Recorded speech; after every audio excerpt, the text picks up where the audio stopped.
அனைவருக்கும் முதற்கண் வணக்கம். நான் உங்கள் வழக்கறிஞர் ஈசன் முருகசாமி. இந்தியாவிலேயே நெல் விவசாயிகளை அலைக்கிழிப்பது, வஞ்சிப்பது, சிக்கலாக்குவதுல தமிழ்நாட்டுக்கு நிகர் தமிழ்நாடு தான். இன்னைக்கு ஏன் டெல்டா மாவட்டங்கள்ல நெல் அப்படியே சாலைகள் புறாவும் தேங்கி கிடக்குது?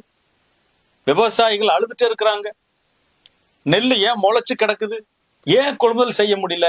அப்படிங்கிறத பத்தி தான் உண்மையான தகவல்களோடு நம்ம இன்னைக்கு பேச போறோம். இதற்கு முன்னாடி சில தகவல்களும் உங்களுக்கு தர்றோம் பாருங்க. கடந்த செப்டம்பர் 17 மாண்புமிகு நம்ம தமிழ்நாடு முதல்வர் அவர்கள் மத்திய அரசுக்கு ஒரு கடிதம் எழுதுறாங்க.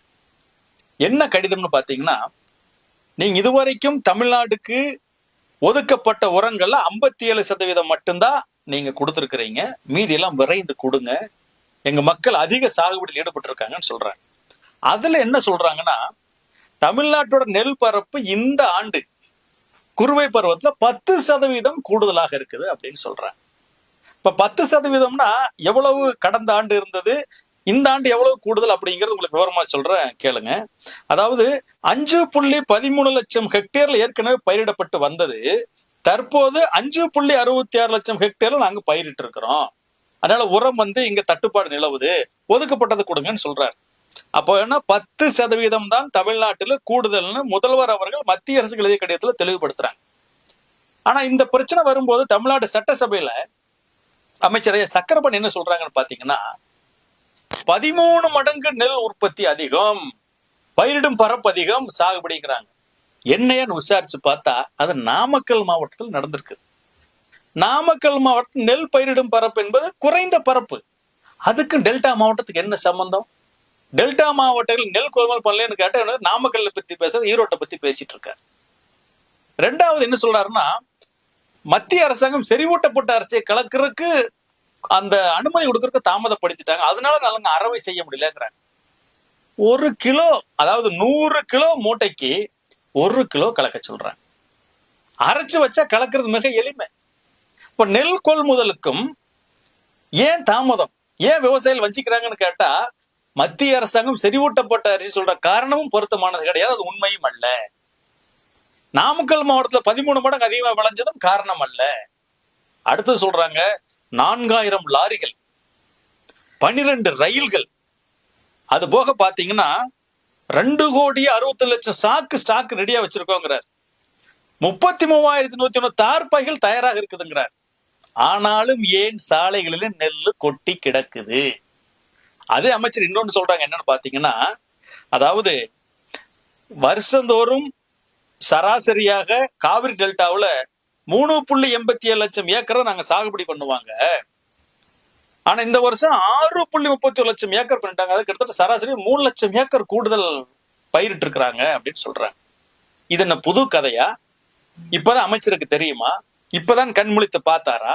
ஏற்கனவே முதல்வர் அவர்கள் மேட்டூர் அணை திறக்கும் போதும் கல்லணை திறக்கும் போதும் இந்த ஆண்டு 5 லட்சம் ஏக்கருக்கு மேல பாசன வசதி நாங்க செய்து கொடுத்திருக்க, விவசாயிகள் பயிரிட போகிறார்கள், அதற்கான ஏற்பாடுகளை மாநில அரசு தெளிவாக செய்து கொண்டிருக்குன்னு சொல்றாரு. அப்ப இந்த உணவுத்துறையும் உணவுத்துறை அமைச்சரும் உணவுத்துறை செயலாளரும் அதிகாரிகளும் எங்க போனாங்க? ஆக 1 மடங்கு கூடுதலாக 100% கூடுதலாக இருக்குதுன்னு சொல்லி, உற்பத்தி கூடுதலா இருக்குதுன்னு சொல்லி போட்டு அமைச்சரே சொல்றாங்க. பயிரிடுவதில் சாதனை படுத்திருக்கோம் வேளாண்மை துறை சொல்லுது, முதலமைச்சர் சொல்றாங்க. ஆனா உணவுத்துறை அமைச்சர் என்ன பண்றாரு? நெல்லை கொள்முதல் பண்றவரு 1 மடங்கு அதிகமா வந்துருச்சுங்கிறார். அப்போ இதுக்கு என்ன வேலை செஞ்சுட்டாங்க, என்ன திட்டமிட்டு, என்ன ஆலோசனை பண்ணீங்க? இவர்கள் எதுவுமே பண்ணல. என்ன பண்ணாங்கன்னு கேட்டீங்கன்னா, அந்த லாரிக்கான டெண்டர் இறுதி பண்றதுல 2 முறை டெண்டர் ரத்து பண்ணி 3வது முறை தான் கன்ஃபார்ம் பண்றாங்க. அதுக்கு இழுபறி ஏன்னு கேட்டா கமிஷன், தார்பாய் வாங்குறதுல கமிஷன், லாரி வாங்க கமிஷன், சாக்கு வாங்குறதுல கமிஷன், இது எல்லாமே இழுத்து பண்ணி ஏன்னு கேட்டா, தமிழ்நாடு நுகர்பொருள் வாணிப கழகத்துல அதுக்கான இயக்குனர் செயலாளர் பொறுப்பே பாத்தீங்கன்னா இந்த ஓராண்டுகள் 8 பேரையோ 5 பேரையோ மாத்திருக்காங்க. அப்ப அந்த இயக்குனர் யாரெல்லாம் லஞ்சம் வாங்குற கொத்துக்குள்ளே அவங்களை மாத்துறது, உங்களுக்கு தேவையான தொலை வருது போடுறது, எந்த ஐஎஸ் கிடைப்பாருன்னு பாக்குறது, இதுலயே காலதாமதம் போய் போச்சு. இவர்கள் சம்பாதிப்பதற்காக அதிகாரிகளை மாத்தி போடுவது, கொள்முதல் பண்ணுவது, ஒப்பந்தத்தை ரத்து பண்றது, ஒப்பந்தத்தை நீட்டிக்கிறது, இப்படி இந்த வேலைகளாலேயேதான் நெல் கொள்முதல் கடுமையான தாமதம் ஏற்பட்டது, ஊழலுக்காக ஏற்பட்டது. இன்னொன்னு சொல்றாங்க பாருங்க, நாங்க செப்டம்பர் மாசம் கொள்முதல் தொடங்கிட்டோங்கிறாங்க. செப்டம்பர் மாசம் நம்ம விவசாயிகிட்ட பூரா தொடர்பு கொண்டு கேட்டா அவங்க தெளிவா சொல்றாங்க, செப்டம்பர் மாசத்துல இவங்க எங்க நல்லா போட்டாங்க, பூரா வியாபாரிகளை கொண்டு வந்து போட்டாங்க. மூட்டைக்கு 100 ரூபாய் காசு கொடுத்தா பூரா வெளி மாவட்ட நெல், வெளி மாநில நெல் எல்லாம் வந்துருச்சு. எல்லாம் 1200 ரூபாய் 300 ரூபாய்க்கு விவசாயிட்ட அடிச்சு வாங்கிட்டு வந்து 2500 ரூபாய்க்கு வித்துட்டு அவன் காசை வாங்கிட்டு போயிட்டான். நாங்க நெல் இப்ப அறுவடை பண்ணி கொண்டு வர்றோம். எங்க நெல் பூரா ரோட்ல கிடக்குது, முளைச்சு கிடக்குது, மழையில நினைச்சு கிடக்குது.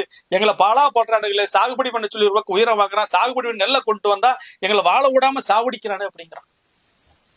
நீங்க இன்னொரு கணக்கு பார்க்கணும். வருஷம் 500 பேர் சராசரியாக தமிழ்நாட்டுல வாங்கின கடனை கட்ட முடியும் விவசாயிகள் தற்கொலை செய்து கொண்டிருக்கிறார்கள். இந்த நிலைமை இப்படி இருக்கு. இன்னும் தற்கொலைகளை உள்ள அதிகப்படுத்துறாங்க. விவசாயிகளை சாகடிக்கான வேலைகளை இவங்க தொடர்ச்சியை செய்துட்டு இருக்கிறாங்க.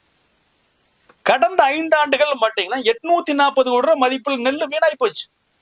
இது அரசாங்கத்தோட அறிக்கை, அரசாங்கத்தோட பதிவு. யோசிச்சு பாருங்க, வருஷத்துல 5 வருஷத்துல 840 கோடி ரூபாய் மதிப்பில் நெல் கொள்முதல் செய்யப்பட்டது, மக்கள் வரி பணத்தை எடுத்து கொள்முதல் செய்யப்பட்டது வீணா போச்சு, முளைச்சு போச்சு, பயன்படுத்த முடியாம போச்சு. அப்ப எவ்வளவு வீணடிச்சிருக்கிறாங்க. அப்ப 1 மடங்கு நெல் உற்பத்தி அதிகமா இருக்குது இல்ல. அப்ப வெறும் 1800 நேரடி நெல் கொள்முதலத்துல வச்சு மட்டும் எப்படி நீங்க கொள்முதல் பண்ணுவீங்க? ஆக நேரடி கொள்முதலத்தை இன்னொரு மடங்கு அதிகப்படுத்தி இருக்கணும்ல. 1800 3600 ஆக்கி இருக்க வேண்டாமா? அது எப்படி 1800ல கடந்த ஆண்டு நாங்க திறந்திருக்கிறோம், இந்த ஆண்டும் அதுதான் திறந்திருக்கிறோம்னா அப்ப 1 மடங்கு நெல் உற்பத்தி அதிகமா இருக்கும் போது நீங்க என்ன பண்ணிருக்கணும்? இன்னொரு 1800 பண்ணிருக்கணும். தற்காலிக நெல் கொள்முதலத்தை உருவாக்கி இருக்கணும்ல. இதுல வேற இன்னொரு கம்பி கட்டுற கதை வேற சொன்னீங்களே, நாங்கள் நடமாடும் நெல் கொள்முதலத்தை வச்சிருக்கோம். நடமாடும் நெல் கொள்முதல் எங்கேயா போச்சு? ரோட்ல கிடக்கிறத போய் கொள்முதல் பண்ண மாட்டேங்களா? ஆக ஒட்டுமொத்தமாக தமிழ்நாடு உணவுத்துறை அமைச்சர் ஐயா அவர்கள், சக்கரபாணி அவர்களும் தமிழ்நாடு அரசு என்ன பண்றாங்கன்னா, நம்ம எளிமையா சொல்லுவோம் பார்த்தீங்கன்னா, கம்பி கட்டுற கதைகளை செய்து கொண்டிருக்கிறார்கள். இந்த கம்பி கட்டுற கதை மட்டும்தான் அங்க நடக்குது, வேற எதுவுமே நடக்கல. சட்டசபையில் சொன்னது பொய்யான தகவல், அறிக்கைகள் பொய்யான தகவல், அப்புறம் எல்லாமே எங்க மேல எந்த தப்பும் இல்ல, விவசாயி மேலதான் தப்புங்கிற மாதிரி ப்ரொஜெக்ட் பண்ணாங்க. இப்ப மூட்டைக்கு 50 ரூபாய் கொடுத்தா வெடியா பிடிக்கிறாங்க. இப்ப கேட்ட என்ன சொல்றாங்க, மாலை 6 மணி வரைக்கும் பிடிச்சிட்டு வந்து நாங்க இரவு 8 மணி வரைக்கும் நீட்டிச்சிருக்கோம்னு சொல்றாங்க. 50 ரூபாய் கொடுத்தா வெடியா பிடிக்கிறா, 100 ரூபாய் கொடுத்தா நம்ம இடத்துல வந்து எடுத்து போட்டு போயிட்டு இருக்கிறா. இது கூட அமைச்சருக்கு தெரியாது. ஆக இவர்கள் நெல் கொள்முதலை விவசாயிடம் மூட்டைக்கு 50 ரூபாய் வாங்குறதையும் ஒழிக்கல, லாரி வாடகையில ஊழல், சாக்கு கொள்முதல்ல ஊழல், தார்பாய் கொள்முதல்ல ஊழல், இப்படியே ஊழல் ஊழல் ஊழல்னு போய் இவர் ஊழலுக்காகத்தான் விவசாயிகளை வஞ்சித்திருக்கிறார்கள். இது செயல்படாம இருக்குது. மிக மிக மோசமான நிர்வாகம். ஆக எல்லாமே முதல்வர் அறிக்கை விட்டு எல்லா துறையிலும் உற்பத்தி அதிகம்னு சொல்லி போட்டு அந்த உற்பத்தி தகுந்த கொள்முதலை ஏற்படுத்தி செய்து யார் குற்றம்? உணவுத்துறையோட குற்றம், அமைச்சர் சக்கரமணி அவர்களுடைய குற்றம். ஏன்னா அவர் என்ன இத்தனை விவசாயிகள் பாதிக்கப்பட்டிருக்கும் போது முதலமைச்சர் அவர்கள் இன்னும் அவர்களை ஏன் அந்த பதவியில் விட்டு வச்சிருக்கிறாங்க? ஏன் அந்த துறையில விட்டு வச்சிருக்காங்க? ஒரு அதிகாரி மீது நடவடிக்கை எடுத்தீங்களா? விவசாய சங்கம் நாங்கள கதறோம், உற்பத்தி அதிகம், நெல் வரப்போகுது, மழை வரப்போகுது, பாதிக்கப்பட போறாங்க, நெல்லை கொள்முதல் பண்ணுங்கன்னு சொல்லிட்டே இருக்கிறோம். யாராவது மாவட்ட ஆட்சியர், ஏதாவது உணவுத்துறை அமைச்சர் காது கொடுத்து கேட்டீங்களா? வழக்கமா எதை சொன்னாலும், உண்மையை சொன்னாலும், ஆதாரத்தோட கொடுத்தாலும் கம்பி கட்டுற கதைகளை, கம்பி கட்டுற பதிலு இதையே தான் சொல்லிட்டு இருக்கிறாங்களே. உண்மையாக பேசுவதற்கு தமிழ்நாடு அரசும், வேளாண்மை துறையும், உணவு கொள்முதல் துறையும், தமிழ்நாடு நுகர்பொருள் வாணி மக்களும் தயாராகவே இல்லை. பொய்யான தகவலை சொல்லிட்டு இருக்காங்க. இதனால என்னன்னு பாத்தீங்கன்னா, இப்போ ஒரு குவிண்டால் 2500 ரூபாய்க்கு விற்க வேண்டிய விவசாயி இன்னைக்கு 1400 ரூபாய், 1500 ரூபாய், 1600 ரூபாய்க்கு வெளியில அடிமாட்டு விலைக்கு வியாபாரிகளுக்கு வித்துட்டு இருக்கிறாங்க. இவங்க இப்படியே வியாபாரிட்ட காசு வாங்கிட்டு நெல்லை கொள்முதல் பண்ணாத, இழுத்தடி, இவனை சாகடி, இவன் நோகடி, இவன் நெல்லு முளைச்சு போட்டு கொள்முதல் பண்ணாதுன்னு சொல்லி காசை கொடுத்து வச்சிடுறது. இங்க வியாபாரிகள் குறைச்ச விலைக்கு அடிமாட்டு விலைக்கு வாங்குறது, வாங்கிட்டு அதே வியாபாரிட்ட மூட்டைக்கு 50 ரூபாய் கூடுதலாக்கி 100 ரூபாய் சேர்த்து வசூல் பண்றது. இந்த வேலை தான் போய்கொண்டிருக்குது. இவனுக்கு சம்பாதிக்கிறதுக்காக விவசாயிகளை சாகடிச்சுட்டு இருக்கிறானுங்க. ரெண்டாவது பாத்தீங்கன்னா, குறுவே பாதி இடத்துல அறுவடை செய்ய முடியல, அறுவடை செஞ்சதை கொள்முதல் பண்ண முடியல. இன்னைக்கு எல்லாம் மழை பெஞ்சு பூரா நலஞ்சு எடுக்குது, படுத்து கிடக்குது. சம்பா பண்ணுவங்களுக்கு எல்லாம் பாத்தீங்கன்னா 1 அடியில தண்ணி பூரா வயல நின்று தேங்கி கிடக்குது. அவ்வளவு இத்து அழுகிட்டு இருக்குது. காரணம் என்னன்னு பாத்தீங்கன்னா, இந்த CD வாய்க்கால் பூரா தூர்வாரவும் இல்லை. தூர்வார டெண்டர் பூரா யாருக்கு கொடுத்தாங்க? ஒன்றிய செயலாளர், மாவட்ட செயலாளர், வட்ட செயலாளர் கொடுத்துட்டு போயிட்டாங்க. அவ என்ன பண்ணாங்க? 1 கிலோமீட்டர் டெண்டர் எடுத்தா ஒரு 1/4 கிலோமீட்டர் வாங்கிட்டு அப்படியே வேளாப்பில் இழுத்து போட்டு கடமை கணக்கு வாங்கிட்டு போட்டோ எடுத்து போட்டுட்டு 4 விவசாயிட்ட அவங்க கட்சிக்காரன் கூப்பிட்டு கையெழுத்து வாங்கிட்டு டெண்டர் பணிகள் சிறப்பாக முடிக்கப்பட்டது, சிறப்பாக தூர்வாரப்பட்டும் போயாச்சு.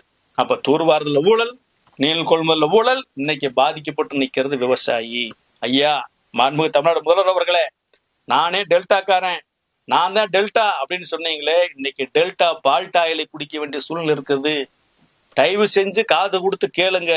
ஒரு விவசாயிகள் எழுத நாடு தாங்குமா? விவசாயிகள் எழுத நாடு தாங்குமா? இந்த தமிழ்நாடு வளர்ந்துருச்சு, பொருளாதார வளர்ச்சியில் எங்கேயோ போயிருச்சுங்கிறீங்களே, விவசாயியோட தற்கொலை உயர்ந்துட்டு இருக்குது. அதை நீங்க பார்க்க வேண்டாமா?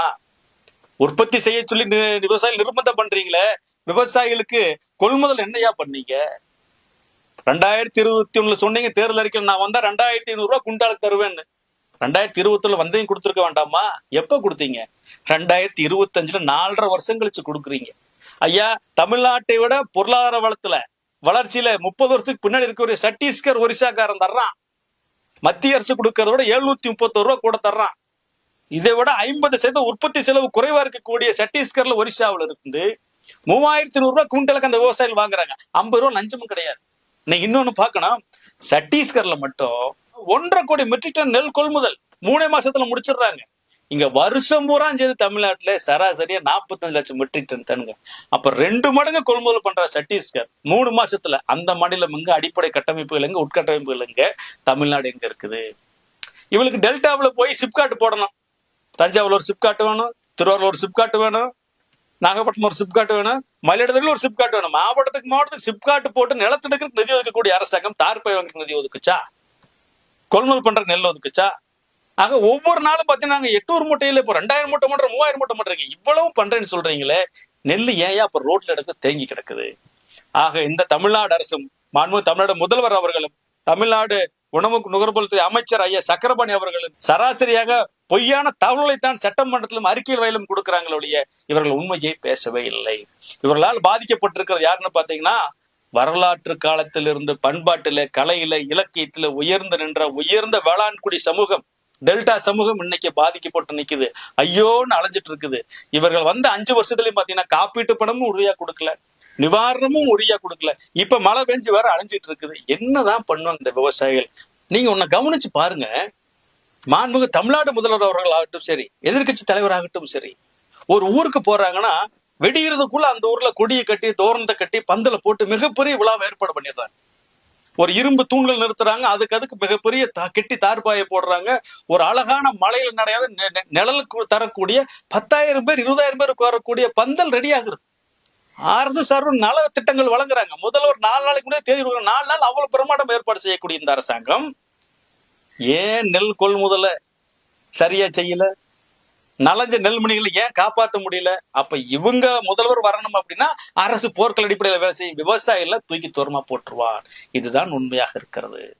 இப்ப இந்த நெல்லு நனைஞ்சதால பாத்தீங்கன்னா கடுமையா போற ஈரப்பதம். நெல்லை காய வைக்கணும் இல்ல, காய வைக்கிறதுக்கு உலர்த்துற இயந்திரத்தை வச்சிருக்காங்களா? அதுவும் கிடையாது. அப்ப ஈரப்பதத்தை 22% தொடர்ச்சியாக டெல்டாவில் இந்த பிரச்சனை இருந்துட்டு இருக்குது. மத்திய அரசிடம் இருந்து கேட்டு வாங்கி தாருங்கள் அப்படின்னு சொன்னா ஒவ்வொரு முறையும் இவங்க கேட்கறது, அவங்க கொடுக்கறது இல்ல. மத்திய அரசு ஒரு பக்கம் பழி வாங்குது, மாநில அரசு அதை கேட்டு வாங்க தவறி இருக்கிறது.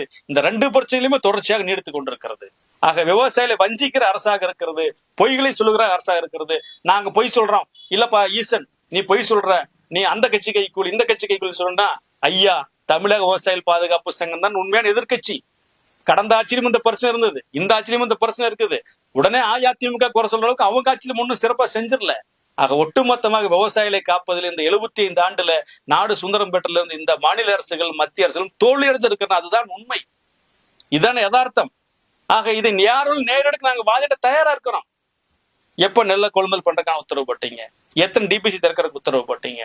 நெல் சாகுபடி பரப்பளவு எவ்வளவு நீங்க கணக்கு போட்டீங்க? தார்பா எவ்வளவு கொள்முதல் பண்ணீங்க? லாரி எத்தனை முறை டெண்டர் விட்டீங்க? ஏன் அவ்வளவு நாளா கன்ஃபார்ம் பண்ணி இது எல்லாத்தையும் எடுத்து பொது வெளியில வைங்க, வெள்ளை அறிக்கையை கொடுங்க, ஆவணங்களை பொது வெளியில வெளியிடுங்க. உங்களோட வாதிட நாங்கள் தயாராக இருக்கிறோம். ஆக நாங்கள் வேண்டுமென்ற குற்றம் சொல்லவில்லை, உள்நோக்கத்தோடு குற்றம் சென்று உள்ளதை சொல்கிறோம், உண்மையை சொல்லுகிறோம், ஆதாரத்தோடு சொல்லுகிறோம். இந்த அரசு நெல் கொள்முதலில் இந்த ஆண்டு மிக கடுமையாக தோல்வி அடைந்திருக்கிறது. அதற்காக விவசாயிகள் உரிய நேரத்திலே உரிய பதிலடியை, தரமான சம்பவத்தை சிறப்பாக செய்வார்கள் என்பதை இந்த காணொலி வாயிலாக நாங்கள் தெரிவித்துக் கொள்கிறோம். நன்றி, வணக்கம்.